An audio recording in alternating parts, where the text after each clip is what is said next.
السلام علیکم. تاسو ګورئ باسین خبره زه یم شاهد جان زیب د خبرو سره ټکي.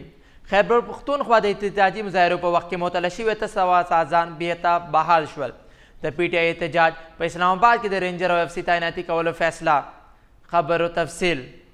خیبر پښتونخوا د احتجاجي مظاهرو په وخت کې معطله شوي 800 اذان بیرته بحال شول.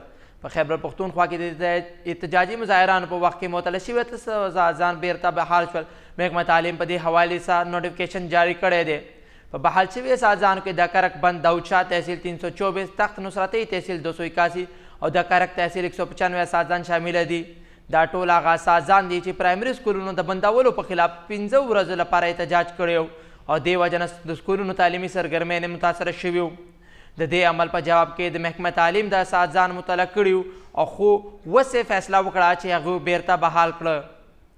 د پی ټی آی احتجاج په اسلام آباد کې د رینجر او اف سی تعیناتي کولو فیصله. وفاقي حکومت په 24 نومبر پاکستان تحریک انصاف د احتجاج په پیش نظر کې د حکومت اسلام آباد کې رینجر او اف سی تعینات کولو فیصله کړې ده. وزارت داخله دې فیصلې منظوري ورکړه او نوټیفیکیشن جاری کړو چې دې مخکې به رینجر او اف سی دهشتګردۍ او ایکټ قانون لاندې اختیارات ولري او د امن او امان لپاره د پولیسو مرسته کوي.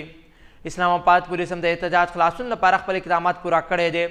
د ښار داخلي لارې، سرینگر هایوے او نور هم اهم مقامات باندې کنټینر لګولی شوي دي. د احتجاج په دوران د ممکنه صورتحال لپاره 40,000 انسو ګیس شیلونه، 50,000 ربړ ګولۍ او 15,000 انټي رایټ کارډز د مظاهرو د کابو کولو لپاره برابر کولی شوي دي. د احتجاج مشري به بانی پی ټی آی د طرف نه وروسته کیږي چې دې وخت کې اډیاله جیل کې بندي دی. د دې لپاره پارټي مشران او کارکنان په پوره تیاریانو باندې مصروفه دي. په اسلام آباد کې به 2000 سکیورټي اهلکاران تعیناته کیږي چې په دې کې رینجر اف سی او پولیس شامل دي.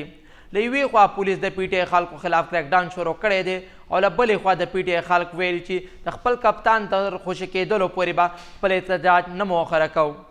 داسې مزید خبرونو لپاره اوازین چینل لایک او سبسکرایب ضرور کوئ.